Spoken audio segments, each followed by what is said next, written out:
Alors bonjour mes très chers abonnés, ici c'est encore Jordan, comment que bienvenue dans cette nouvelle vidéo YouTube dans ma chaîne YouTube Parcours d'ingénieur. Je sais ça fait très longtemps que je n'ai pas publié des vidéos, j'ai pas fait des vidéos, c'est parce que j'ai recommencé les classes, donc je me retrouve un peu en train de manquer un peu du temps pour faire des vidéos, donc je vais me faire souvent une vidéo par semaine ou bien au maximum 2 vidéos par semaine. Mais si vous avez toujours des questions, vous pouvez aller sur ma page Facebook. Vous pouvez également me poser des questions sur ma page Facebook. Je vais essayer de vous répondre. Et également, je vais mettre un lien vers mon compte TikTok. Comme ça, vous pouvez souvent me poser des questions là-bas. Je vais répondre souvent avec des petites vidéos assez rapidement. Parce que lorsque je réponds les questions en inbox, quand je réponds des questions en inbox, il y a peut-être 20 personnes, 50 personnes qui me posent les mêmes questions. Et là, vous voyez, moi, j'ai pas beaucoup de temps, vous voyez. Et là, ça fait vraiment qu'on perd beaucoup de temps. Donc, c'est ça que j'ai décidé de créer mon compte TikTok. Je vais mettre le lien en commentaire. Comme ça, si vous avez des questions, vous allez me poser simplement sur Facebook, sur YouTube, par Gmail. Mais je vais reprendre ces questions-là souvent sur TikTok en fait. Comme ça, plusieurs personnes pourront avoir la même réponse. Comme ça, il n'y aurait pas beaucoup de questions qui se ressemblent et ça va nous permettre de gagner un peu du temps. Donc aujourd'hui, je suis revenu avec une nouvelle vidéo, la vidéo d'hier 19, je pense, la vidéo d'hier 19 de la formation. La formation n'est pas finie, les amis. La dernière fois, nous étions au niveau où la liste des documents à présenter lorsqu'on se trouve au niveau de l'aéroport. Donc on a déjà réussi à avoir le visa maintenant. Euh, on, on, on a déjà passé, on était à l'aéroport, on a eu à voyager, on a maintenant arrivé au Canada. Là maintenant, nous sommes au niveau de l'aéroport au Canada. Donc, lorsque vous arrivez à l'aéroport ici au Canada, qu'est-ce que vous devez faire en fait? Parce que lorsque vous arrivez à l'aéroport, vous allez rencontrer l'agent de l'immigration. Et maintenant, l'agent de l'immigration que vous allez rencontrer, c'est lui qui va vous donner le permis d'études. Le permis d'études, c'est quoi? C'est le document qui va te permettre d'étudier au Canada. Je vais faire une vidéo pour vous montrer la différence entre le permis d'études et le visa. En fait, le visa, c'est quoi? C'est juste un titre qui va te permettre de voyager. C'est ce titre qui peut te permettre d'entrer au Canada. Est-ce que vous comprenez? Maintenant, lorsque vous avez le visa, maintenant, il vous faut maintenant un motif. Est-ce que vous voyez? Maintenant que tu as un visa, maintenant, quand tu arrives à l'aéroport, il te faut maintenant qu'on te délivre un permis d'études. Est-ce que vous voyez? C'est ce permis d'études-là qui va te permettre de fréquenter. Le visa te permet tout juste d'entrer au Canada, mais quand tu arrives ici à l'aéroport de Montréal, il te faut maintenant qu'on te délivre le permis d'études. C'est ce permis d'études-là qui va te permettre de fréquenter ici au Canada durant si c'est 4 ans, 3 ans, 2 ans. Ça dépend de la durée de tes études. Maintenant, avant de te délivrer ce permis d'études, il y a une liste de questions que l'agent d'immigration va te poser.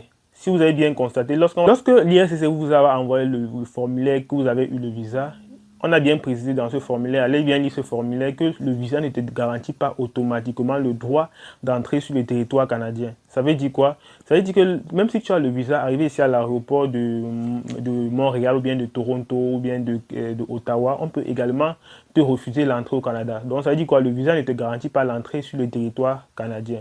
L'entrée sur le territoire canadien après ton visa, c'est l'agent de l'immigration qui va te donner cette autorisation-là. C'est pour ça que c'est très important. Et avant de te donner l'autorisation d'entrer au Canada, l'agent de l'immigration au niveau de l'aéroport va vérifier. Il va vérifier que non, que tu viens ici exactement pour faire les études. Si tu es venu pour travailler, il va vérifier que non, exactement, tu viens ici pour travailler. Si tu viens ici pour étudier, il va vérifier exactement que non, c'est ton véritable but en fait.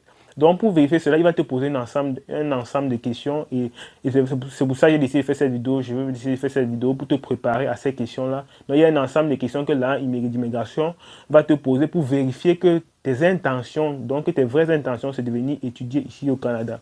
Alors, je tiens à te préciser que si tu réponds mal à ces questions-là, tu vas être expulsé. On va directement t'expulser, on va prendre le prochain vol qui rentre dans ton pays, on va te mettre à l'intérieur, tu vas directement rentrer. Donc, c'est tellement important que vous puissiez avoir les réponses à la liste des questions que je vais vous donner tout de suite. Donc, vraiment, c'est très important cette vidéo. Parce que si vous répondez mal à ces questions, on va constater que non, vraiment, tu n'es pas venu ici au Canada pour étudier, donc il va falloir vraiment, on ne peut pas te laisser entrer. Parce que le visa ne te garantit pas l'accès. L'accès ne te donne pas l'agent de l'immigration. Il te pose quelques questions. Alors, sans plus tarder, je vais vous donner la liste des questions. Il y a exactement 5 questions que j'ai eu. J'ai fait J'ai un peu fait les statistiques auprès de mes amis, les Congolais, les Haïtiens. J'ai fait de plusieurs nationalités en fait, Camerounais, Sénégalais. J'ai un peu eu à les demander quelles questions les leur poser. Ils m'ont un peu répondu. Donc ça m'a permis de faire une liste de 5 questions qui reviennent généralement. Donc cette liste-là, je vais un peu vous lister, vous faire cette liste-là. Alors la première question qu'on va toujours te poser, quand on va demander que la première question qu'on va toujours te poser, c'est pourquoi tu viens au Canada? Pourquoi tu viens au Canada? Quand on va te demander pourquoi tu viens au Canada, tu vas dire quoi? Tu vas dire que non, je viens au Canada pour étudier. Et qu'est-ce qu'on va te demander encore? On va te demander dans quel établissement tu viens étudier. Tu dois être capable de répondre que non, je viens au Canada, je n'ai pas étudié à l'université de Laval, c'est situé à Québec. Je dois aller étudier à l'université de Toronto, c'est situé à ça. Je dois aller étudier au Cégep. Pendant combien d'années? Pendant 4 ans. Mon programme débute du 1er août, ça se termine en 2025. Donc, en fait, ce sont des questions comme ça. On veut vérifier si vous connaissez vraiment pourquoi vous êtes venu, en fait. Donc, vous devez connaître votre programme d'études. Je n'ai pas fait génie informatique, je n'ai pas fait informatique, je n'ai pas fait bioinformatique, je n'ai pas fait sciences, chimie. Mon programme dure 4 ans, ça dure 2 ans. Donc voilà les questions qu'on va vous poser pour vérifier si vous savez pourquoi vous venez au Canada. Donc on va vous poser dans quel programme d'études vous venez fréquenter. Donc vous devez connaître vos programmes d'études. Et quand je fais cette vidéo également, je m'adresse à tous ces gens-là. Donc en fait, ces gens, donc c'est pas eux qui font eux-mêmes les procédures. Parce qu'il y a des gens qui ne, donc c'est même pas eux-mêmes qui font les procédures. Donc ils ne savent même pas tout ça en fait. Ils ne savent même pas où on les inscrit. Ils savent juste qu'ils ont le visa, ils ne savent rien. Donc vraiment, si ce n'est pas vous qui avez eu à faire vos procédures, il faut prendre la peine de demander à la personne quel programme d'études tu fais, ça commence quand, ça se termine quand, ma rentrée c'est quand. Vous devez également donner la date de votre rentrée. Est-ce que vous voyez? Donc vous devez donner des détails sur votre programme d'études. Voilà, donc voilà la première question qu'on va te poser. Et la deuxième question qu'on va généralement vous poser, c'est on va vous demander est-ce que vous avez à payer votre pension? On va vous demander, l'immigration va demander que, ok, est-ce que tu as à payer ta pension? Tu vas lui répondre quoi? Tu dois dire, si tu as à payer, tu dis que oui, j'ai déjà payé ma pension. Tu donnes la preuve, peut-être il y a un relevé, un reçu de paiement que tu as eu. Et si tu n'as pas encore payé ta pension, pour ceux qui viennent ici, je vous conseille de vous inscrire, de faire votre inscription. Généralement, à l'université, les inscriptions sont gratuites. Est-ce que vous voyez, les inscriptions sont gratuites à l'université. Donc, si vous venez ici, peut-être ta rentrée c'est en septembre 2022, je te conseille de t'inscrire à tes cours. Vous voyez, peut-être moi, je m'étais inscrit à mes cours, je m'étais inscrit à mes 4 cours. Et quand tu t'inscris, tu demandes maintenant une attestation d'inscription à l'université. L'université t'envoie maintenant l'attestation d'inscription. Donc, c'est un document qui montre la liste des cours que tu t'es inscrit et combien de crédits c'est. Donc, et quand tu t'inscris, tu dois t'inscrire au moins ça à 4 cours. Parce qu'il faut comprendre qu'ici, quand tu es étudiant étranger, tu dois prendre minimum 12 crédits. En fait, 12 crédits, ça veut dire que tu étudies à temps complet. Parce que les étudiants étrangers doivent étudier à temps complet. Donc, si tu prends juste 3 cours, peut-être, ça fait peut-être 9 crédits. Là, ça sera un problème. Donc, il faut aller, tu prends au moins ces 12 crédits, c'est-à-dire 4 cours ou 5 cours, ça fait 15 crédits. Là, maintenant, l'université va te délivrer une attestation d'inscription.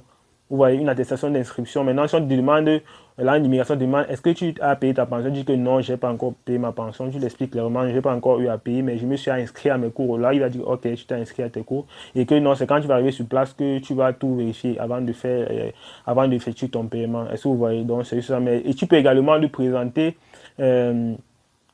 tes relevés de compte bancaire, en fait, les relevés de compte de ton garant, tu peux également lui présenter ça pour prouver que non, j'ai de l'argent sur mon compte pour payer quand il va arriver. Donc, c'est un peu ça. Donc, il faut un peu vous préparer à cette question-là. La troisième question, c'est quoi? Où allez-vous rester et comment comptiez-vous y aller? Est-ce que vous comprenez? Parce qu'il y a des gens, peut-être, ils vont fréquenter à l'université d'Ottawa, ils sortent ici à Montréal. Est-ce que vous comprenez? Il y a des gens qui vont fréquenter à l'université d'Ottawa, ils sortent ici à l'aéroport de Toronto, bien ils sortent à l'aéroport de Montréal. Est-ce que vous voyez, c'est un peu bizarre. Là, l'immigration va demander où tu comptes fréquenter. Tu dis que non, je compte fréquenter à l'université d'Ottawa. Et tu fais quoi à Montréal? C'est la question qu'on va te poser. Il faut que tu sois capable d'expliquer que non, je suis sorti ici. Il y a l'un de mes frères qui reste à Montréal. Je vais rester chez lui pendant une semaine, le temps pour moi de trouver une chambre avant d'aller à l'université d'Ottawa. En fait, tu dois être préparé à ça. Ça, c'est dans le cas où tu ne sors pas dans la ville où tu vas rester. Donc, si tu vas fréquenter peut-être à l'université d'Ottawa et que tu sors à Montréal, est-ce que vous voyez un peu? Ou bien, si tu vas fréquenter à l'université de Laval, tu sors à Montréal, on peut te poser la question comment tu comptes tu comptes fréquenter, ou tu vas dire je compte fréquenter à l'université Laval. On va dire comment tu comptes rester à Montréal et fréquenter à Laval. Il faut que tu puisses expliquer que non, je suis à Laval juste pour quelques temps. Je suis à Montréal juste pour quelques temps chez l'un de mes amis, chez l'un de mes oncles. Et je tiens à vous rappeler, si vous dites chez l'un de vos oncles, je tiens à vous préciser, si vous dites que vous comptez rester chez l'un des membres de votre famille, rassurez-vous que ce soit un membre de la famille que vous devez déclarer lorsque vous êtes en effet remplir les formulaires. Parce que lorsque vous remplissez les formulaires en ligne, on a eu à remplir les formulaires, on vous demande est-ce que vous avez la famille au Canada. Si vous avez dit oui, alors là vous pouvez déclarer à la personne que non, je compte rester chez cette personne. Mais si vous avez dit non, je n'ai pas de famille, et que après, lorsqu'on vous pose la question, vous dites que je compte aller rester chez mon oncle pendant une semaine avant de partir à l'université Laval fréquenter. Là, on va carrément dire que, ok, mais vous avez déclaré que vous n'êtes pas d'oncle au Canada et comment vous dites maintenant que vous avez non? Parce qu'en fait, quand vous posez cette question, quand l'immigration vous pose cette question, il a toutes vos informations devant lui. C'est pas parce qu'il vous pose qu'il ne connaît pas. Il connaît juste vérifier vos réponses si ça concorde avec ce qui est devant lui. Donc, si vous avez déclaré que vous avez la famille, vous pouvez dire ça, mais si vous n'avez déclaré que vous n'avez aucune famille, c'est mieux vous dites que vous devez aller rester chez un ami de la famille. Vous pouvez donner son adresse, sa maison, son numéro de téléphone, parce qu'on peut même également l'appeler pour bien vérifier ce que vous êtes en train de dire. Donc c'est un peu ça. Donc il faut savoir, si vous sortez, il faut savoir quand vous sortez de l'avion, il faut savoir comment est-ce que je compte me rendre où je vais. Est-ce que vous voyez comment je compte me rendre à l'école? Donc vous devez avoir ça en tête. Donc, vous devez carrément avoir ça en tête. Donc, ça, c'était la troisième question. Maintenant, la quatrième question, c'est pourquoi êtes-vous arrivé? Bon, la quatrième question, si c'est généralement pour les gens qui ont leur visa pour la rentrée de septembre, ils veulent peut-être venir au Canada en juin, vous voyez. Vous venez peut-être 2 mois plus tôt, 3 mois plus tôt, 4 mois plus tôt, ou bien même 1 mois plus tôt, on peut demander ça. On va demander pourquoi êtes-vous si venu. La première question, on va te demander, quand peut-être ta rentrée c'est en septembre et que tu viens au Canada en juin, on va demander pourquoi es-tu venu pourquoi tu viens si tôt en fait? Pourquoi tu viens 3 mois à l'avance? Est-ce que vous voyez pourquoi tu viens 3 mois à l'avance? Si on te dit ça, pourquoi tu viens 3 mois à l'avance? Tu vas dire quoi là en immigration? Ça, c'est une question qu'on pose généralement à ceux qui viennent très très tôt. Et si tu réponds mal à cette question, on va dire que non, tu es venu trop tôt. On va te repousser. Prochain avion, tu rentres dans ton pays. Donc, c'est un peu ça. Donc, si on te pose cette question, qu'est-ce que tu vas dire? Si on te pose la question, s'il vous plaît, si vous dites que vous êtes venu pour travailler en attendant que l'école recommence, vraiment, on va même prendre vos passeports et ne même plus jamais vous remettre parce que ça prouve que tu as les mauvaises intentions en fait. Donc si on vous demande cette question, ne vous dites jamais que vous êtes venu travailler en attendant que la rentrée arrive, tout ça. Parce qu'il faut savoir qu'un étudiant étranger n'a pas le droit de travailler tant qu'il n'a pas commencé à fréquenter. Donc si vous arrivez ici 3 mois avant peut-être, vous commencez à travailler 3 mois avant que votre rentrée arrive, si vous savez que si on vous attrape là, c'est expulsion directe. Donc si on vous pose cette question, pourquoi êtes-vous venu si tôt? Vous avez tout juste à dire, vous dites quoi? Vous dites que je suis venu juste tôt parce que ici je ne connais, je n'ai pas de famille ici. Je suis venu pour un peu m'intégrer. Je suis venu pour un peu m'intégrer avant que la rentrée de commence. Question pour moi de voir comment ça se passe, trouver la maison, où voir où je peux chercher de la nourriture. En fait, chercher un peu à m'intégrer avant de commencer mes classes en fait. Donc c'est pour ça que je suis venu un peu plus tôt. Donc vous pouvez dire tout simplement comme ça, on ne va pas vous manger, on ne va pas vous empêcher d'entrer. Vous pouvez dire ça, ça peut passer. Comme il peut dire que non, vous êtes venu trop tôt et que non, vous allez revenir plus tard. Donc ça dépend de lui. Mais si vous donnez une bonne raison comme ça, il va pas, s'il n'est pas vraiment très coriace, il ne va pas refuser quoi. Donc c'est un peu ça. Donc il faut vraiment, pour ceux qui viennent tôt là, il faut vous apprêter, on va toujours vous poser cette question. Voilà, parce que c'est toujours mieux de venir 2 semaines avant sa rentrée, 1 mois, mais lorsque c'est à 2 mois, 3 mois, là, ça cause souvent un peu de problème. Ok, la cinquième question qu'on va vous poser, c'est qui est votre garant? On va dire que le nom de ton garant, c'est qui? Donc, cette question-là, c'est vraiment, vraiment, vraiment, vraiment, vraiment important. Donc, vous devez connaître tous votre garant. Vous devez maîtriser votre garant, même son adresse dans la tête. Parce que le garant, c'est qui? C'est qui votre garant en fait? Le garant, c'est la personne qui va te prendre en charge. C'est-à-dire qu'il va payer ton école. Si ton école, c'est 20, si tu es à l'université, ton école, c'est peut-être 25 000 par an. C'est lui qui va donner les 25 000 par an. Est-ce que vous voyez un peu? Donc, c'est tellement beaucoup d'argent. Donc, forcément, si cette personne va payer ton école, ça veut dire que forcément, tu dois connaître, ça veut dire que c'est ta famille. Tu dois donner toutes les informations. Donc, tu dois connaître toutes les informations sur ton garant, en fait. On va te dire quel est le nom de ton garant. On va te dire ça vite, vite. Quel est le nom de ton garant? Tu vas rester là, bagayer. On va dire que, mais attends un peu. Tu ne connais pas le nom de ton garant? C'est mauvais. Il fait quoi ton garant? Ouh, tu ne connais pas. Ton garant fait quoi? Tu ne connais pas. Je dis ça à ceux souvent qui font des dossiers, je ne sais pas comment ils font là, mais je tiens à vous préciser vraiment, vous pouvez connaître toutes les informations sur votre garant, ce qu'il fait, en fait, son travail, son nom, est-ce que vous voyez, même la quantité d'argent qu'il a dans son compte bancaire. On va vous demander combien d'argent vous avez, votre garant a pour vous prendre en charge. Vous devez être capable de dire ça. Hein? Pour quelqu'un qui a fait son dossier de lui-même, ces questions-là, il connaît tout ça, sans que, il n'a même pas besoin de tout ce que je suis en train de dire là. Mais ça, généralement, c'est pour ceux également qui ont fait les dossiers à leur place. Ils ne savent pas certains détails. Donc, vraiment, je vous conseille d'aller demander pour mieux connaître votre dossier, en fait. Est-ce que vous voyez un peu? C'est ça que je parle. Donc, vous devez connaître les informations sur votre garant. C'est important. Donc, ça, c'est la cinquième question. Voilà la liste de 5 questions que j'ai pu répertorier qui peuvent beaucoup vous aider. Et maintenant, il y a évidemment un truc que je voulais vous parler. Ça, c'est un petit bonus. Je voulais vous parler également d'un truc très important. Pour les anglophones qui viennent fréquenter, peut-être pour les anglophones qui partent fréquenter dans les universités francophones. Est-ce que vous voyez? Donc, si vous êtes peut-être anglophone, ou bien vous parlez notre langue comme l'arabe, ou vous êtes anglophone, vous venez peut-être fréquenter à l'université de Laval où on parle uniquement le français. Alors, rassurez-vous d'apprendre au moins un peu le français avant d'arriver devant la ligne de l'immigration. Parce qu'on a eu à renvoyer des gens parce que vous venez devant la ligne de l'immigration, on parle le français, vous n'entendez pas. Est-ce que vous voyez? On parle le français, vous n'entendez pas, on vous dit ça va, tu n'aurais même pas entendu ce qu'on dit en fait. Mais on te pose la question, et tu as une admission dans une université francophone, comment est-ce que tu vas faire pour fréquenter dans cette université-là si tu n'arrives pas à parler?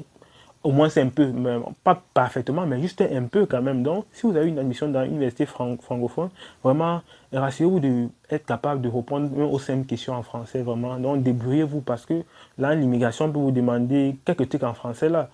Il va vous dire, mais attends, vous partez fréquenter en septembre, vous rentrez dans 2 semaines dans une université francophone et vous ne parlez pas français. Et comment est-ce que vous comptez fréquenter? Là, il va commencer à se poser des questions. Est-ce que vous voyez un peu? Donc, c'est un peu ça. Donc, et même si vous partez fréquenter dans une université anglophone, rassurez-vous de connaître quand même quelques mots en anglais. Est-ce que vous voyez? Parce que si on découvre que non, vous partez fréquenter une université anglophone et que vous ne connaissez rien en anglais, là, on va dire que, mon ami, tu vas fréquenter comment? Est-ce que tu n'es pas venu ici faire les cours de langue, mais tu n'es pas venu faire les cours de langue au Canada avant de fréquenter, non? Sur les documents, c'est dit que tu vas commencer l'école en 2 semaines. Et comment est-ce que tu vas faire? Donc, il faut un peu penser à ça. Donc, débrouillez-vous un peu. Si vous allez dans une université francophone, débrouillez-vous à parler un peu de français si vous êtes anglophone. Ou bien si vous parlez une autre langue comme l'arabe ou bien les autres langues, même le chinois, je ne sais pas.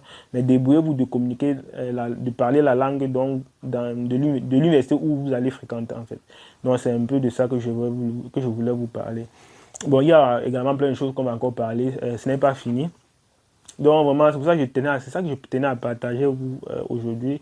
J'ai un peu fait une petite investigation là pour ressortir ces questions et partager cela avec vous pour que vraiment vous ne soyez pas surpris. Donc c'est très important ce que je viens de dire dans cette vidéo.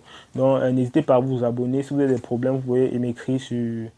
Allez vous abonner sur mon compte, sur ma page Facebook. Je vais commencer à faire des directs sur ma page Facebook. Parce que j'ai plein de questions, j'ai plein d'emails. Désolé si je ne réponds pas à tous les mails, vraiment désolé pour ça. C'est juste que vraiment je suis un peu occupé ces derniers temps. Donc, je vais commencer à faire des lives peut-être tous les dimanches pour répondre à certaines questions les week-ends.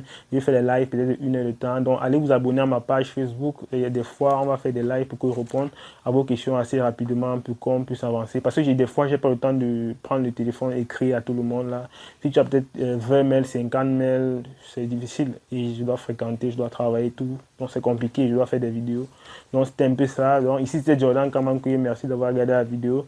Si vous n'êtes pas encore abonné, je vous conseille de vous abonner. Et la formation va continuer. On se retrouve dans une prochaine vidéo de la formation, la vidéo 10-20 de la formation. J'espère que votre procédure d'immigration avance très, très bien. Vraiment, je vous encourage à continuer. Continuez, n'abandonnez pas. Ici, c'était Jordan Kamankoye. Ciao, ciao.